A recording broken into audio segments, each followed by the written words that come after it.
കുടുംബശ്രീ ശാരദയുടെ പുതിയ എപ്പിസോഡിൽ കുട്ടികൾ വിഷ്ണുവിനെ വിളിക്കാൻ വേണ്ടി പോവാണ്. ഫോൺ എടുത്ത് വിളിച്ചിട്ട് റേഞ്ച് ഇല്ലാത്തതുകൊണ്ട് ഫോൺ കിട്ടുന്നില്ല. അപ്പോൾ നമുക്ക് പുറത്ത് പോയി വിളിക്കാമെന്ന് പറഞ്ഞ് കുട്ടികൾ രണ്ടുപേരും പുറത്തേക്ക് ഇറങ്ങുകയാണ്.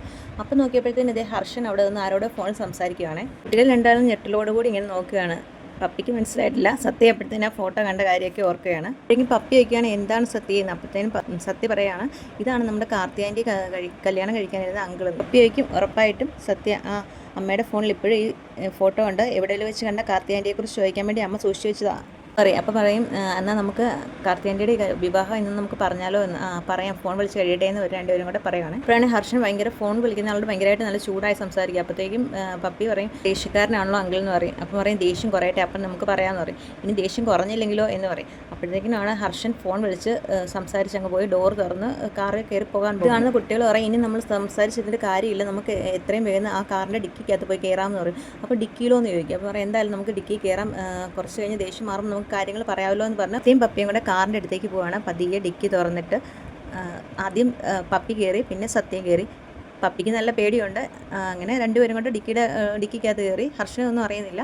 എന്നിട്ട് പറഞ്ഞ് നമുക്ക് ശ്യാമിയാൻ്റിയോട് പറയണ്ടേ, അതിലെ ഫോൺ ഇരിക്കുന്ന കാര്യങ്ങൾ നമുക്ക് ഫോണിലൂടെ പറയാമെന്ന് പറയും. ഹർഷൻ അപ്പോഴേക്കും വണ്ടി എടുക്കുകയാണ്. ഹർഷനൊന്നും അറിയുന്നില്ല. രണ്ടുപേരും തല താഴ്ത്തി ഡിക്കിക്കകത്ത് ഇങ്ങനെ ഇരിക്കുകയാണ്. പിന്നീട് കാണിക്കുന്ന വധുവിൻ്റെ വേഷത്തിൽ ഒരുങ്ങിയിരിക്കുന്ന കാർത്തികയാണ്. കാർത്തികയാണെങ്കിൽ ഓരോ ആഭരണങ്ങളൊക്കെ ഇട്ടുകൊണ്ടിരിക്കുകയാണ്. അപ്പോഴത്തേക്കും ചെയിൻ എടുത്ത് കൈ പിടിച്ചിട്ട് പറയും ഇത് എൻ്റെ അമ്മായിമ്മ എനിക്ക് സ്നേഹത്തോടു കൂടി ഇട്ട് തന്നതാണ്, ഇത് അണിയുന്നതോടുകൂടി ഞാൻ അവിടുത്തെ മരുമകളാകുക എന്നൊക്കെ കാർത്തി അവിടെ നിന്ന് പറയും. എന്തായാലും ഹർഷൻ എന്നെ ചതിച്ച സ്ഥിതിക്ക് വിഷ്ണുവേട്ടൻ്റെ ഭാര്യയാകാതിരിക്കാൻ എനിക്ക് പറ്റത്തില്ല. എന്തെങ്കിലും ഹർഷനെ കാണുമ്പോൾ ഞാൻ പറയും നീ എന്നെ ചതിച്ചുകൊണ്ട് മാത്രമാണ് എനിക്ക് ഇത്ര രാജകുമാരിയെ പോലെ ജീവിക്കാനായിട്ട് കഴിയുക, വിഷ്ണുവേട്ടൻ്റെ ഭാര്യയായി ജീവിക്കാൻ കഴിയുന്നത് അവൻ്റെ മുഖത്ത് നോക്കി ഞാൻ പറയും എന്നൊക്കെ പറയാണ് കാർത്തി. മധുശ്രീ പറഞ്ഞ പോലെ ഇത് വന്നു കയറിയ മഹാലക്ഷ്മി അല്ല, എന്നെ വിളിച്ചു വരുത്തി തന്ന സൗഭാഗ്യമാണ്, ഇതിന് നേരെ കണ്ണടച്ച എന്നെ ദൈവം പോലും പൊറുക്കില്ലെന്നൊക്കെ കാർത്തി ഇങ്ങനെ മനസ്സിൽ ഇങ്ങനെ പറഞ്ഞ ആഭരണങ്ങളെല്ലാം ഇട്ടുകൊണ്ടിരിക്കുകയാണ്. ഇന്ന് മുതൽ വിഷ്ണുവേട്ടൻ്റെ ഭാര്യയാണ് ഞാൻ, അല്ല സത്യഭാമയുടെ മരുമകളാണ്, സത്യഭാമയ്ക്ക് ഏറ്റവും ഇഷ്ടപ്പെട്ട മരുമകളാണ് എന്നൊക്കെ പറഞ്ഞു ഈ ആഭരണങ്ങളൊക്കെ ഇങ്ങനെ നോക്കി മതിമറന്ന് നിൽക്കുകയാണ്.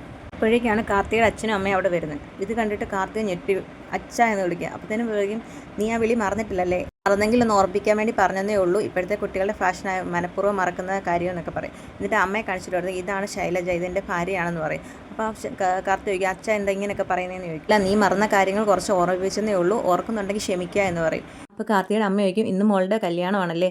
അപ്പോൾ കാർത്തി പറയും അതേ അമ്മ, ഇന്ന് വിഷ്ണുവേട്ടനെ കൊണ്ട് എൻ്റെ കഴുത്തിൽ സത്യഭാമ താലി കെട്ടിയിരിക്കുന്ന ദിവസമാണെന്ന് പറയും. അപ്പോൾ ചോദിക്കും വിഷ്ണു അപ്പോൾ നീ ഹർഷനെയല്ലേ സ്നേഹിച്ച്, ഹർഷനുമായിട്ടുള്ള കല്യാണം നടത്തത്തില്ലെന്ന് പറഞ്ഞില്ലേ ഞങ്ങൾ ഉറപ്പിച്ച വിവാഹമണ്ഡലത്തിൽ നീ ഇറങ്ങി ഓടിയത്, സത്യസന്ധമായ പ്രണയത്തിൻ്റെ ഏറ്റവും ഒടുവിലത്തെ തീരുമാനം മരണം, ആ മരണത്തിലേക്ക് നീ ഇറങ്ങിപ്പോയത് പിന്നെ ഇപ്പോൾ അതെല്ലാം പോയോ എന്ന് ചോദിക്കും. അത് എനിക്ക് അന്ന് തോന്നിയ ഒരു തീരുമാനമാണ്, പക്ഷേ ഇന്നത്തെ വന്ന് കയറിയ എൻ്റെ ഈ സൗഭാഗ്യത്തെ തട്ടി തിരിച്ച് കളയാതെ മക്കൾക്ക് വന്ന് സൗഭാഗ്യമോർത്ത് സന്തോഷിപ്പിക്കുകയും ആശീർവദിക്കുകയാണ് ഒരു നല്ല അച്ഛനും അമ്മയും ചെയ്യേണ്ടത് എന്ന് പറയും.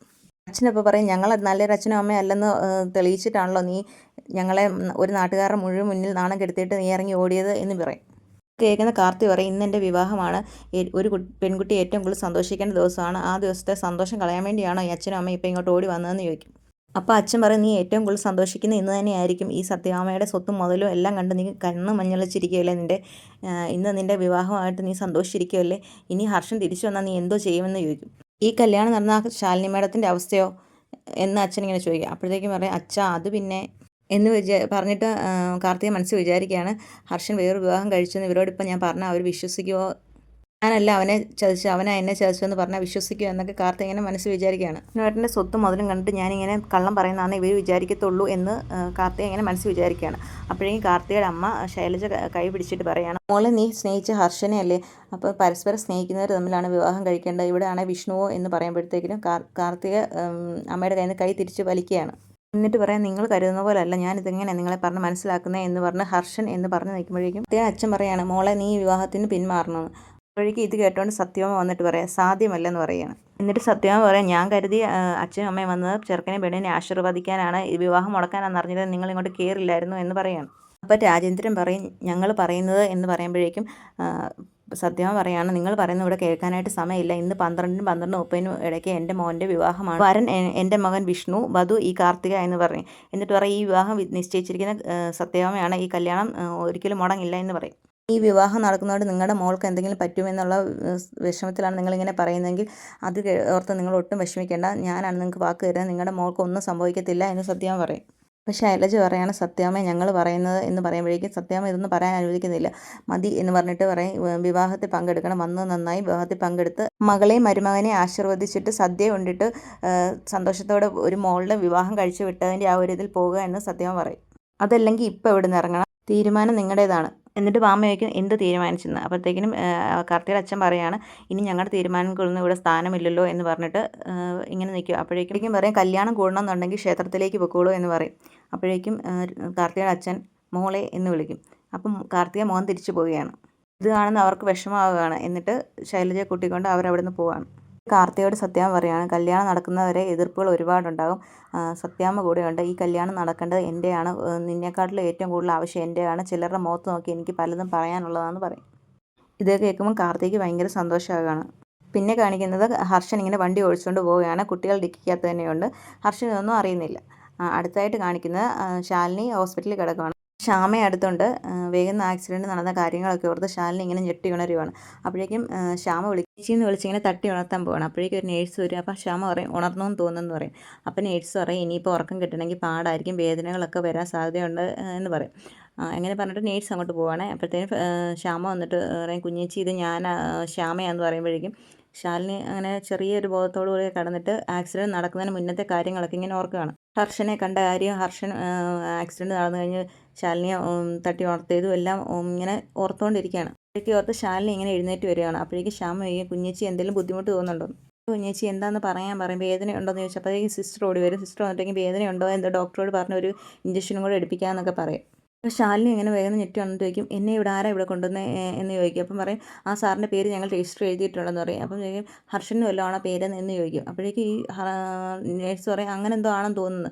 ഇത് കേൾക്കുമ്പോൾ ശ്യാമ അങ്ങ് ഞെട്ടുകയാണ്. സിസ്റ്റർ പോയി നോക്കാൻ പോവാണ് രജിസ്റ്ററിനകത്ത് പേര് നോക്കാൻ വേണ്ടി. അപ്പോഴേക്കും ശാലിനിയോട് ശ്യാമ ചോദിക്കുക എന്താ കുഞ്ഞേച്ചി പറയുന്നത് ഹർഷൻ്റെ കാര്യം ചോദിക്കുമ്പോൾ അതേ ശ്യാമ ഞാൻ നന്നായിട്ട് ഓർക്കുന്നുണ്ട്, എൻ്റെ ആക്സിഡൻ്റ് ആയി കഴിഞ്ഞപ്പോൾ വണ്ടിയിലേക്ക് കയറ്റിയ ഹർഷൻ്റെ മുഖം നന്നായിട്ട് ഞാൻ ഓർക്കുന്നുണ്ടെന്ന് പറയും. ഹർഷൻ തന്നെയാണ് കാർത്തിയെ സ്നേഹിച്ചയാൾ, ഈ ഹർഷനെ കല്യാണം കഴിക്കണമെന്ന് വിചാരിച്ചാണ് കാർത്തിക നാട്ടിൽ നിന്ന് ഇറങ്ങി വന്നതെന്നൊക്കെ ശ്യാമയോട് പറയാം. അപ്പോഴേക്കും ശ്യാമ ചോദിക്കും ഇനി കുഞ്ഞേച്ചിക്ക് തോന്നി വല്ലതും ആണോ എന്ന് വിചാരിച്ച് ചോദിക്കുക. അപ്പോഴേക്കും ശാലിനി പറയും അല്ല ശ്യാമ 24 മണിക്കൂർ ഞാൻ ഈ ഫോട്ടോ നോക്കി നടക്കുവാണ്, ഹർഷനെയും കാർത്തികയും തമ്മിൽ ഒന്നിപ്പിക്കാൻ വേണ്ടിയിട്ട് ഇങ്ങനെ ഓർത്ത് നടക്കുന്നത് എനിക്കൊരിക്കലും തെറ്റില്ലെന്ന് പറയും. ഇതായിട്ട് ശാലിനി ഇങ്ങനെ ശ്യാമയും കൊണ്ട് ഇരിക്കുമ്പോഴത്തേക്കിനും സിസ്റ്റർ വന്നിട്ട് പറയുകയാണ് അതേ നിങ്ങൾ കൊണ്ടുവന്ന ആളുടെ പേര് ഹർഷൻ എന്നാണ് എന്ന് പറയും. അപ്പം ശാലിനി ഞെട്ടിട്ട് ചോദിക്കും ഇപ്പം ആളെവിടെ ഉണ്ട്, ഇപ്പോൾ വല്ലതും ഉണ്ടെങ്കിൽ ഒന്ന് വിളിക്കുമെന്ന് ചോദിക്കും. അപ്പോഴേക്കും പറയും നിങ്ങളുടെ വീട്ടിൽ 4 വരുന്നിടം വരെ ഇവിടെ നിൽക്കുമെന്ന് പറഞ്ഞിട്ട് ഹർഷൻ പോയെന്ന് പറയും. അപ്പോഴേക്കും ശാലിനിക്ക് അങ്ങ് ഭയങ്കര വിഷമമാണ്. ശാലിനി പറയും ഞാൻ ഹർഷനെ തപ്പി ഇത്ര നടന്നിട്ട് എൻ്റെ കൈവെള്ളിൽ നിന്ന് തന്നെ അത് പോയല്ലോ, വിഷ്ണുവേട്ടനായിട്ട് ഞാൻ എപ്പോൾ അടുക്കാൻ ശ്രമിക്കുന്നു അതിനെ അത്രയും ശക്തിക്ക് അകത്തിക്കൊണ്ടിരിക്കുകയാണ് വിധി എന്നൊക്കെ പറഞ്ഞ് ശാലിനി ഞങ്ങൾ ഭയങ്കരമായിട്ട് വിഷമിച്ചിട്ട് എന്നിട്ട് ചോദിക്കും എത്ര മണിയായെന്ന് പറയും. അപ്പം പറയും 11 മണി കഴിഞ്ഞു. പറഞ്ഞാൽ 1 മണിക്കൂറോടെ കഴിയുമ്പോൾ വിഷ്ണുവേട്ടനെ എന്നെയും ഒരു സ്ഥാനത്ത് വേറൊരാൾ, വിഷ്ണുവേട്ടൻ്റെ ഓർമ്മയിൽ പോലും ഞാനില്ലാതെ അകന്നകന്ന് പോയിക്കൊണ്ടിരിക്കുകയാണ്, കുറച്ചാൾ കഴിയുമ്പോൾ എൻ്റെ ഓർമ്മ പോലും വിഷ്ണുവേട്ടനിൽ ഇല്ലാതായി പോകുന്നു, പിന്നെ ഞാനെങ്ങനെ സമാധാനത്തോടെ ഇരിക്കും എന്ന് ശാലിനി ശ്യാമയോട് പറയാണ്. ശ്യാമ പറയും കുഞ്ഞേച്ചി എന്താ ഇങ്ങനെയൊക്കെ പറയുന്നത്, വിഷ്ണുവേട്ടൻ്റെ മനസ്സിൽ നിന്ന് വേഗം മാറ്റാൻ പറ്റും, ചേച്ചിയോടുള്ള സ്നേഹം അത് ഒരു കാർത്തി വന്നെന്ന് പറഞ്ഞ് അതൊരിക്കലും മാറത്തില്ല എന്നൊക്കെ ശ്യാമ പറയണം. അപ്പോൾ ശാലിനി പറയാണ് നീ എന്നെ ആശ്വസിപ്പിക്കാൻ വേണ്ടി പറയുന്നതാണെങ്കിലും കാർത്തികയ്ക്ക് തങ്ങാനൊരു ഇടം എന്നുള്ള രീതിയിലാണ് കാർത്തി അവിടെ വന്നത്. ഇപ്പോൾ വിഷ്ണുവേട്ടൻ്റെ ഭാര്യയായിട്ട് വരികയാണ്. വിഷ്ണുവേട്ടൻ്റെ മനസ്സിലവളില്ലെങ്കിൽ സത്യാമ്മയുടെ മനസ്സിലവളുണ്ട്. സത്യാമ്മയുടെ മനസ്സിൽ കൂടി തന്നെ തന്ത്രശാലിയായ കാർത്തിക അവിടെ എല്ലാവരുടെയും മനസ്സിൽ കയറി പറ്റും, വിഷ്ണുവേട്ടൻ്റെ മനസ്സിലും കയറി പറ്റും എന്നൊക്കെ ഇങ്ങനെ ശാലിനി വിഷമത്തോടു കൂടി ഇങ്ങനെ പറഞ്ഞുകൊണ്ടിരിക്കുകയാണ്. പിന്നീട് കാണിക്കുന്ന ഹർഷൻ ഇങ്ങനെ വണ്ടി ഓടിച്ചുകൊണ്ട് പോവുകയാണ്. അപ്പോഴേക്കും കുട്ടികൾ ഇങ്ങനെ പറയാം നമ്മളിത് എങ്ങോട്ടാണ് പോകുന്നതെന്ന് സത്യം ചോദിക്കും. അപ്പോഴേക്കും പപ്പി പറയും ഹർഷനങ്ങൾ പോകുന്നതിൻ്റെ അങ്ങോട്ട് തന്നെ നമ്മൾ പോകുന്നു.